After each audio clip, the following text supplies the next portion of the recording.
ಆತ್ಮೀಯ ವಿದ್ಯಾರ್ಥಿಗಳೇ, ನಾನು ಶಿವಾನಂದ ಮಟ್ಟೆಪ್ಪನವರ್.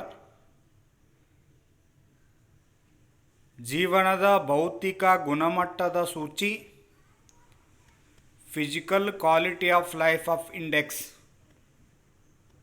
ಇದು BA ಅಂತಿಮ ವರ್ಷದ ವಿದ್ಯಾರ್ಥಿಗಳಿಗೆ ಜೊತೆಗೆ ಇತರೆ ಸ್ಪರ್ಧಾತ್ಮಕ ಪರೀಕ್ಷೆಗಳಿಗೆ ಅನುಕೂಲವಾಗುವ ದೃಷ್ಟಿಯಿಂದ PQLIನ ಕುರಿತು ಚರ್ಚೆ ಮಾಡೋಣ.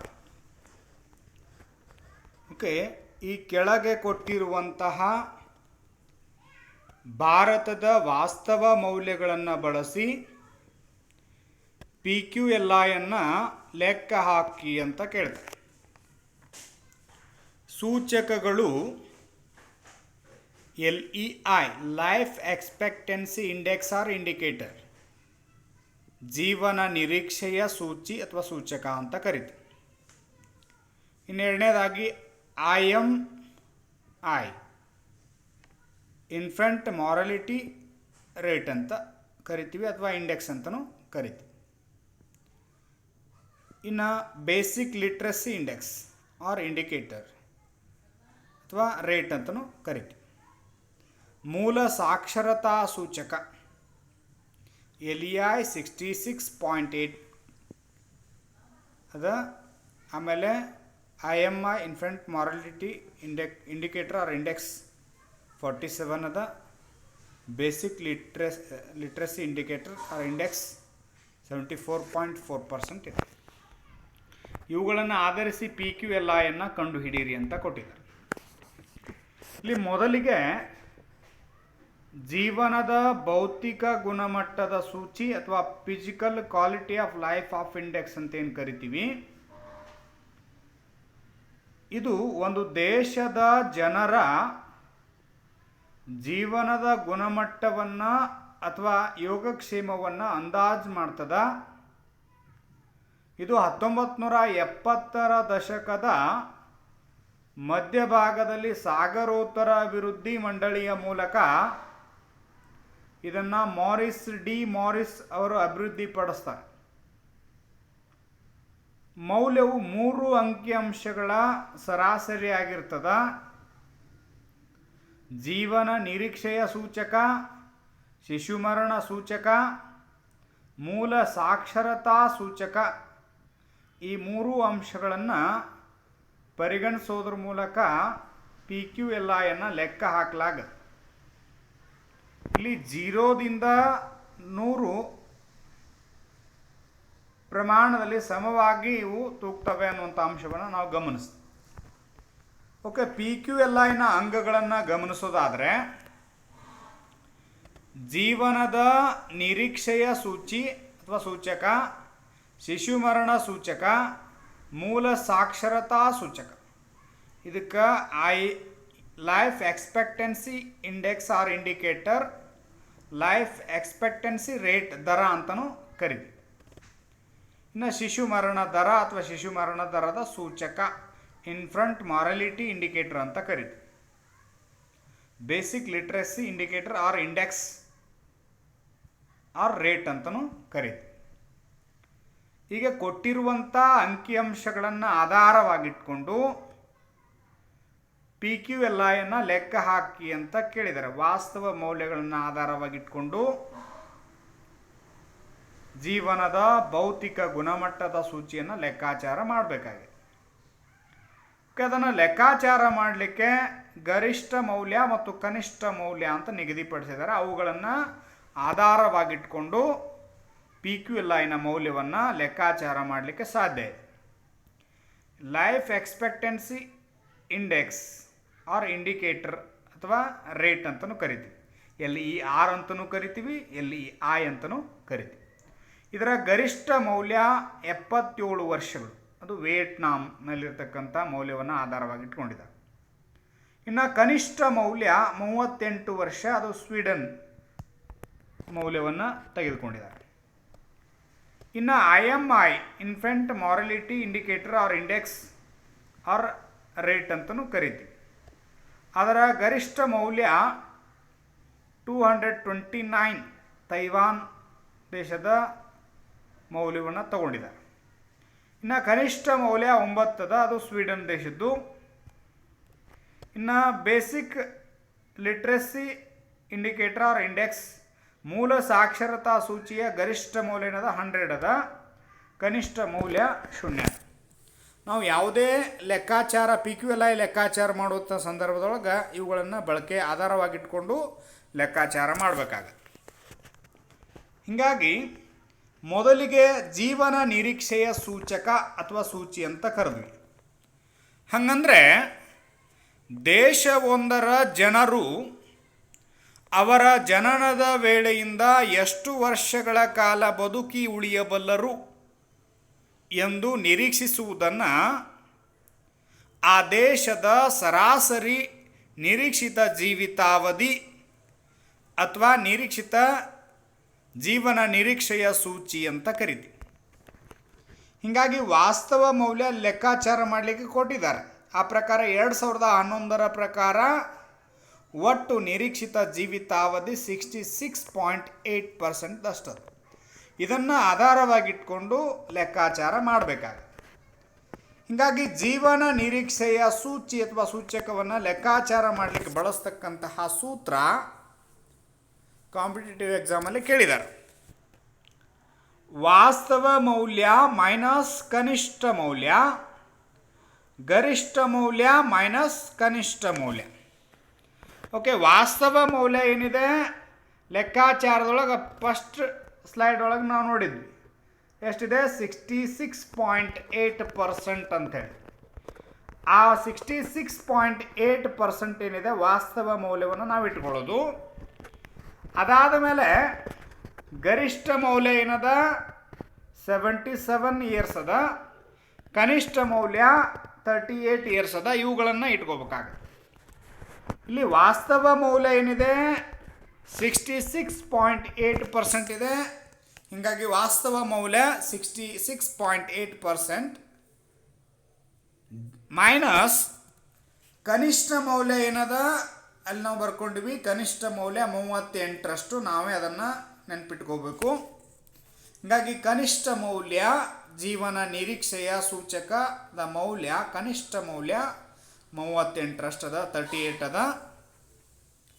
ಆಮೇಲೆ ಗರಿಷ್ಠ ಮೌಲ್ಯ 77. ಅಲ್ಲಿ ಒಂದು ಹೊಸ ಟೇಬಲ್ ಹಾಕ್ಕೊಂಡಿದ್ವಿ, ಅದರೊಳಗೆ ನಾವು ತೋರಿಸಿದ್ವಿ ಗರಿಷ್ಠ ಮೌಲ್ಯ ಯಾವುದೇ ಲೆಕ್ಕಾಚಾರದೊಳಗೆ 77 ಇಟ್ಕೋಬೇಕು ಜೀವನ ನಿರೀಕ್ಷೆಯ ಸೂಚಕ ಅಂತೇಳಿ. ಕನಿಷ್ಠ ಮೌಲ್ಯ ಎಷ್ಟದ? 38 ಅದ. ಹೀಗಾಗಿ 66.8 ಮೈನಸ್ 38 ಈಕ್ವಲ್ ಟು ದಿ 28.8 ಬರ್ತದೆ. ಇನ್ನು 77 ಮೈನಸ್ 38 ಈಕ್ವಲ್ ಟು ದಿ 39 ಬರ್ತದೆ. ಹೀಗಾಗಿ 28.8 divided by 39 equal to the 0.738 ದಷ್ಟು ಬರ್ತದೆ.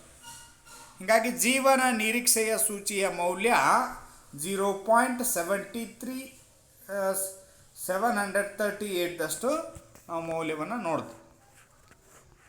ಇನ್ನು ಶಿಶು ಮರಣ ಸೂಚಕ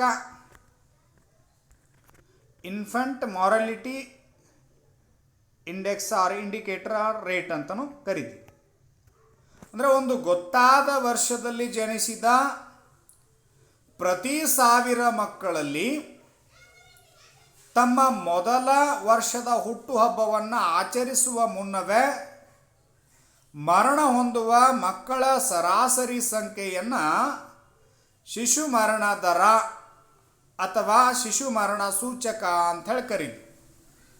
ಹೀಗಾಗಿ ಈಗಾಗಲೇ ಮೊದಲು ಕೊಟ್ಟಿರುವಂತೆ ಟೇಬಲ್ನೊಳಗೆ ಏನದ ವಾಸ್ತವ ಮೌಲ್ಯವನ್ನು ಕೊಟ್ಟಾರ, ಅದನ್ನು ಆಧರಿಸಿ ನಾವು ಲೆಕ್ಕಾಚಾರ ಮಾಡಬೇಕು. ಹೀಗಾಗಿ 2011 ಪ್ರಕಾರ ಒಟ್ಟು ಶಿಶು ಮರಣ ದರ 47% ಅಷ್ಟದು. ಹೀಗಾಗಿ ವಾಸ್ತವ ಮೌಲ್ಯ ಶಿಶು ಮರಣ ಸೂಚಕದ ಸೂತ್ರ ಏನದ ಅಂತಂದ್ರೆ ಗರಿಷ್ಠ ಮೌಲ್ಯ ಮೈನಸ್ ವಾಸ್ತವ ಮೌಲ್ಯ ಡಿವೈಡೆಡ್ ಬೈ ಗರಿಷ್ಠ ಮೌಲ್ಯ ಮೈನಸ್ ಕನಿಷ್ಠ ಮೌಲ್ಯ ಅಂತ ಹೇಳಿದೆ. ಹೀಗಾಗಿ ವಾಸ್ತವ ಮೌಲ್ಯ 47 ಇದೆ, ವಾಸ್ತವ ಮೌಲ್ಯವನ್ನು ಇಟ್ಕೊಂಡಿವಿ. ಇನ್ನು ಗರಿಷ್ಠ ಮೌಲ್ಯ ಮತ್ತು ಕನಿಷ್ಠ ಮೌಲ್ಯವನ್ನು ನಾವು ಈಗಾಗಲೇ ಹಿಂಗಿರ್ತದ. ಗರಿಷ್ಠ ಮೌಲ್ಯ 229 ಅದ, ಕನಿಷ್ಠ ಮೌಲ್ಯ 9 ಅದ. ಇವುಗಳನ್ನೇ ಇಟ್ಕೋಬೇಕು. ಹೀಗಾಗಿ 229 ಇದು ಗರಿಷ್ಠ ಮೌಲ್ಯ. ಶಿಶು ಮರಣ ಸೂಚಕದ ಗರಿಷ್ಠ ಮೌಲ್ಯ ಎಷ್ಟು? 229. ವಾಸ್ತವ ಮೌಲ್ಯ ಲೆಕ್ಕಾಚಾರದೊಳಗೆ ಮಾಡಲಿಕ್ಕೆ ಕೊಟ್ಟಿದ್ದಾರೆ 47%. ಆಮೇಲೆ ಗರಿಷ್ಠ ಮೌಲ್ಯ ಡಿವೈಡೆಡ್ ಬೈ ಗರಿಷ್ಠ ಮೌಲ್ಯ ಮೈನಸ್ ಕನಿಷ್ಠ ಮೌಲ್ಯ ಅಂತಿದೆ. ಹೀಗಾಗಿ ಗರಿಷ್ಠ ಮೌಲ್ಯ 229 ಮೈನಸ್ ಕನಿಷ್ಠ ಮೌಲ್ಯ 9 ಇದೆ. ಹೀಗಾಗಿ 229 ಮೈನಸ್ 47 ಈಕ್ವಲ್ ಟು ದಿ 182. ಆಮೇಲೆ ಗರಿಷ್ಠ ಮೌಲ್ಯ 229 ಮೈನಸ್ ಕನಿಷ್ಠ ಮೌಲ್ಯ 9. 229 minus 9 equal to the 220. 182 divided by 220 equal to the 0.826 ಮೌಲ್ಯವನ್ನು ನಾವು ಗಮನಿಸ್ತೀವಿ. ಇದು ಶಿಶು ಮರಣ ಸೂಚಕ ದರ 0.827 ಬರ್ತದೆ. ಅದಾದ ಮೇಲೆ ಮೂಲ ಸಾಕ್ಷರತಾ ಸೂಚಕ ಅಂತ ಬರ್ತದೆ. Basic literacy rate or index or indicator ಅಂತ ಕರೀತೀವಿ. ಇಲ್ಲಿ ದೇಶದಲ್ಲಿರುವ ಸಾಕ್ಷರರ ಶೇಕಡಾವಾರು ಪ್ರಮಾಣವನ್ನು ಸಾಕ್ಷರತಾ ದರ ಅಥವಾ ಮೂಲ ಸಾಕ್ಷರತಾ ಸೂಚಿ ಅಂತ ಕರೀತೀವಿ. ಅಂದರೆ 7 ವರ್ಷಕ್ಕಿಂತ ಮೇಲ್ಪಟ್ಟ ಯಾವುದೇ ವ್ಯಕ್ತಿ ಯಾವುದೇ ಭಾಷೆಯನ್ನು ಓದಲು, ಬರೆಯಲು ಮತ್ತು ಅರ್ಥೈಸಿಕೊಳ್ಳಲು ಬರುವಂತಿದ್ದರೆ ಅವರನ್ನು ಸಾಕ್ಷರ ಅಂತ ಕರೀತೀವಿ. ಇನ್ನು 2011 ಪ್ರಕಾರ ಒಟ್ಟು ಸಾಕ್ಷರತಾ ದರ 74.4% ಇದೆ. ಹೀಗಾಗಿ ವಾಸ್ತವ ಮೌಲ್ಯವನ್ನು ಮೇಲೆ ಲೆಕ್ಕಾಚಾರ ಮಾಡಲಿಕ್ಕೆ ಇದನ್ನೇ ಕೊಟ್ಟಿದ್ದಾರೆ 74.4%. ಹೀಗಾಗಿ ಅದನ್ನು ಇಲ್ಲಿ ಬರ್ಕೊಂಡಿವಿ. ಆ ಪ್ರಕಾರ ಮೂಲ ಸಾಕ್ಷರತಾ ಸೂಚಕವನ್ನು ಲೆಕ್ಕಾಚಾರ ಮಾಡಲಿಕ್ಕೆ ಬಳಸ್ತಕ್ಕಂತಹ ಸೂತ್ರ ಮೂಲ ಸಾಕ್ಷರತಾ ಸೂಚಕ ಈಕ್ವಲ್ ಟು ದಿ ವಾಸ್ತವ ಮೌಲ್ಯ ಮೈನಸ್ ಕನಿಷ್ಠ ಮೌಲ್ಯ ಡಿವೈಡೆಡ್ ಬೈ ಗರಿಷ್ಠ ಮೌಲ್ಯ ಮೈನಸ್ ಕನಿಷ್ಠ ಮೌಲ್ಯ. ಹೀಗಾಗಿ ವಾಸ್ತವ ಮೌಲ್ಯ ಏನು ಕೊಟ್ಟಿದ್ದಾರೆ ಮೇಲೆ ಲೆಕ್ಕಾಚಾರ ಮಾಡಲಿಕ್ಕೆ 74.4% ಅಂತ ಕೊಟ್ಟಿದ್ದಾರೆ. ಆಮೇಲೆ ಕನಿಷ್ಠ ಮೌಲ್ಯ 0 ಅಂತ ನಾವು ಅದನ್ನು ನೆನಪಿನಲ್ಲಿ ಇಟ್ಕೋಬೇಕು. ಗರಿಷ್ಠ ಮೌಲ್ಯ 100 ಅಂತ ಹೇಳಿ ನೆನಪಿನಲ್ಲಿ ಇಟ್ಕೋಬೇಕು. ಮೂಲ ಸಾಕ್ಷರತಾ ಸೂಚಿಯ ಗರಿಷ್ಠ ಮೌಲ್ಯ 100, ಕನಿಷ್ಠ ಮೌಲ್ಯ 0 ಆಗಿರ್ತದೆ. ಹೀಗಾಗಿ 74.4 ಮೈನಸ್ 0 ಈಕ್ವಲ್ ಟು ದಿ 74.4 ಬರ್ತದೆ. 100 ಮೈನಸ್ 0 ಈಕ್ವಲ್ ಟು ದಿ 100 ಬರ್ತದೆ. 74.4 divided by 100 equal to the ಮೂಲ ಸಾಕ್ಷರತಾ ಸೂಚಿ ಅಥವಾ ಸೂಚಕದ ಪ್ರಮಾಣ 0.744 ಮೌಲ್ಯವನ್ನು ನಾವು ಕಾಣ್ತೀವಿ. ಹೀಗಾಗಿ ಈ ಮೌಲ್ಯಗಳನ್ನು ಆಧರಿಸಿ ನಾವೇನು ಮಾಡಬೇಕಾಗತ್ತಂದ್ರೆ PQLIನ ಕಂಡ್ಕೋಬೇಕಾಗತ್ತೆ. ಹೀಗಾಗಿ PQLIನ ಕಂಡ್ಕೊಳ್ಳುವಂಥ ಸಂದರ್ಭದೊಳಗೆ ಈ ಮೌಲ್ಯಗಳು ನೆನಪಿರಬೇಕು. ಗರಿಷ್ಠ ಮೌಲ್ಯ, ಕನಿಷ್ಠ ಮೌಲ್ಯ ಎಲ್ಲದರದ್ದು. ಆಮೇಲೆ ಕೊಟ್ಟಿರುವಂಥ ದತ್ತಾಂಶಗಳನ್ನು ನಾವು ಬಳಕೆ ಮಾಡ್ಕೊಂಡಿವಿ. ಯಾವುದು ವಾಸ್ತವ ಮೌಲ್ಯ ಅಂದರೆ ಇವುಗಳನ್ನು ತೊಗೊಂಡ್ವಿ 66.8. ಆಮೇಲೆ IMIದು 47, BLI ಬೇಸಿಕ್ ಲಿಟ್ರಸಿ ಇಂಡೆಕ್ಸ್ ಇದ್ದದ್ದು 74.4% ನೋಡಿದ್ವಿ. ಇವುಗಳನ್ನು ಆಧರಿಸಿ ನಾವು ಏನು ಮಾಡಬೇಕಾಗತ್ತೆ, ಲೆಕ್ಕಾಚಾರ ಮಾಡಬೇಕಾಗತ್ತೆ. ಹೀಗಾಗಿ ಆ ಮೌಲ್ಯಗಳನ್ನು 3 ಮೌಲ್ಯಗಳನ್ನು ಒಟ್ಟುಗೂಡಿಸೋದ್ರ ಮೂಲಕ ಡಿವೈಡೆಡ್ ಬೈ 3 ಮಾಡೋದು. ಈಗ ಜೀವನ ನಿರೀಕ್ಷೆಯ ಸೂಚಕದ ಪ್ರಮಾಣ ಎಷ್ಟದ? 0.738 ಆಮೇಲೆ ಇದನ್ನು ನೆನ್ಪಿಟ್ಕೊಳ್ಳಿ 0.738 ಪ್ಲಸ್ 0. ಶಿಶು ಮರಣ ಸೂಚಕದ್ದು 0.827 ಮೌಲ್ಯವನ್ನು ನಾವು ಪ್ಲೇಸ್ ಮಾಡ್ಕೋಬೇಕು. ಆಮೇಲೆ ಬೇಸಿಕ್ ಲಿಟ್ರಸಿ ಇಂಡೆಕ್ಸ್ ಏನದಲ್ಲ 0.744 ಅದನ್ನು ನಾವು ಲೆಕ್ಕಾಚಾರಕ್ಕೆ ತಗೊಳ್ತೀವಿ. ಆ ಮೂಲಕ PQLIಯನ್ನು ಲೆಕ್ಕಾಚಾರ ಮಾಡ್ಕೊಳ್ತೀವಿ. ಹೀಗಾಗಿ ಜೀವನ PQLI ಈಕ್ವಲ್ ಟು ದಿ ಜೀವನ ನಿರೀಕ್ಷೆಯ ಸೂಚಕ 0.738 ಪ್ಲಸ್ ಶಿಶು ಮರಣ ಸೂಚಕ 0.827 ಪ್ಲಸ್ ಮೂಲ ಸಾಕ್ಷರತಾ ಸೂಚಕ 0.744 ದಷ್ಟು ಮೌಲ್ಯ ಇದೆ. ಹೀಗಾಗಿ ಮೌಲ್ಯಗಳನ್ನು ಒಟ್ಟುಗೂಡಿಸಿದಾಗ 2.309 ಬರ್ತದೆ. ಡಿವೈಡೆಡ್ ಬೈ ಮೂರು ಮೌಲ್ಯಗಳಿರೋದ್ರಿಂದ 1 2 3 ಮೂರು ಮೌಲ್ಯಗಳನ್ನು ಟೋಟಲ್ ಆಗಿ 3 ಅಂತ ತೊಗೊಂಡ್ವಿ. ಹೀಗಾಗಿ ಡಿವೈಡೆಡ್ ಬೈ 3 ಮಾಡ್ಕೊಳ್ಳೋದು. 2.309 ಅಥವಾ 309 divided by 3 equal to the 0.76. ಇದು PQLIನ ಮೌಲ್ಯವನ್ನು ನಾವು ಈ ರೀತಿ ಲೆಕ್ಕಾಚಾರ ಮಾಡಬೇಕಾಗತ್ತೆ ಅಂತ ಹೇಳ್ತಾ